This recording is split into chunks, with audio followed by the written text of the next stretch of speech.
Hello, my name is Carl Smart. I'm the Director of the Code Compliance Department.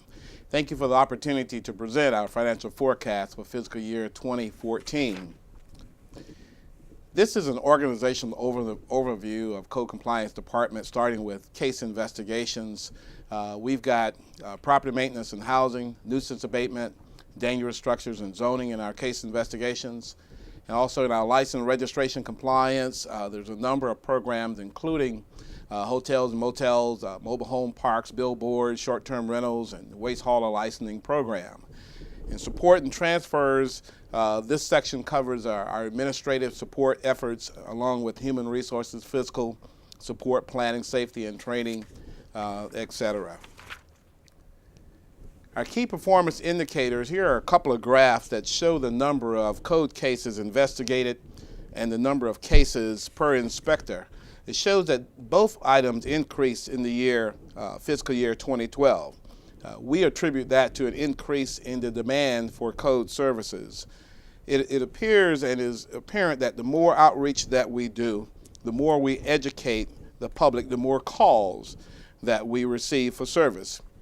You notice the year in the middle, fiscal year 2009 and 10, that year was an anomaly in that we received an extraordinary amount of rain during that year, which caused a lot of growth, and that growth had to be dealt with through code enforcement actions. The next set of indicators show that our response time is gradually improving by decreasing, while the average case compliance time is gradually increasing. On the first graph, we'll continue to work toward decreasing our response time, moving it toward our goal, which is response time within 2 days. On the lower graph, you see that we increased our goal for voluntary compliance time. This is intentional to allow more one-on-one contact, more outreach to property owners and managers.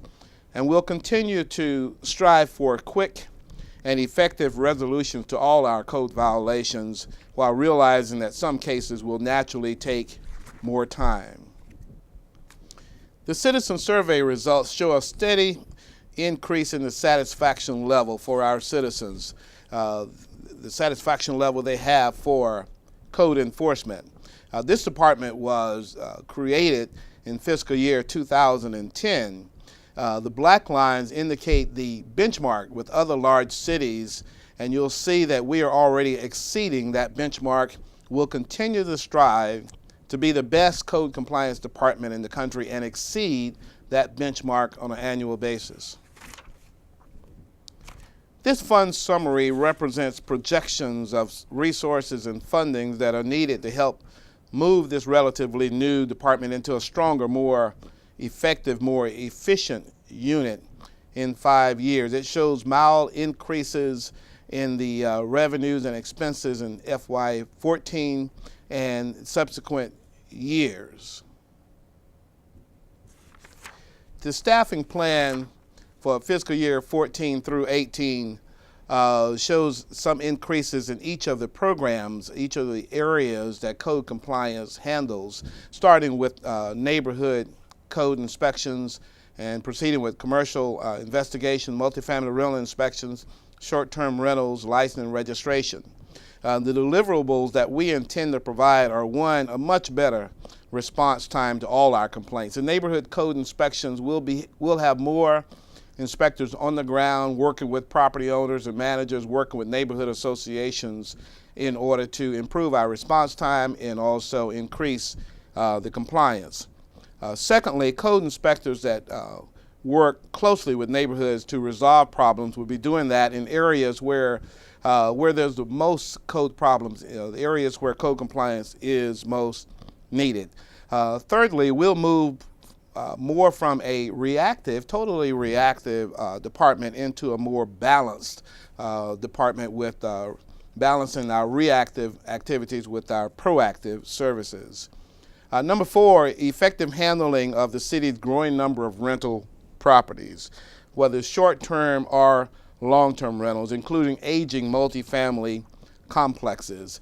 You'll see in FY14 we're projecting an increase of 3 position for short-term rentals, but that's contingent upon City Council's approval of moving forward with short-term rentals for multifamily properties. And so we'll be presenting the report to Council soon, and Council will make that decision. If they decide not to move forward with that, then those 3 positions would be removed from FY14. Lastly, this department, being a young department, will be moving from an understaffed department to a staff that is a department that is properly staffed. Our budget forecast here shows a number of cost drivers, citywide cost drivers as well as departmental. And we show an increase in our department's budget from $13.8 million to $17.2 million, a 24.6% increase over the present year. In addition to the normal cost drivers, you'll see the addition of 19 new FTEs for fiscal year 2014 is a major cost driver, along with technology upgrades, including the Amanda integration and well as a business intelligence program that will allow us more ready access to code information and the sharing of that code information with other departments and other agencies. The revenue forecast is primarily based upon the clean community fee, even though we have fees and revenues coming in from other sources, such as our hotel, motel, billboards, mobile home parks, solid waste licensing program. Those programs generate fees also. But since code compliance now is an enterprise fund and is not funded by general fund, our primary resource is the clean community fee. Our current clean community fee rates are $2.60 per month per residential account. The fee is assessed to all residential, commercial, as well as multifamily properties. For fiscal year 2014, we're requesting an increase of 85 cents per month on residential accounts. That increase, along with the increase in revenues anticipated by the population growth, will fully fund the department for the next 2 years. We want to thank you for your time. Thank you for your attention. My staff and I will be glad to respond to any questions, any comments in reference to this 5-year forecast of our budget. Thank you much.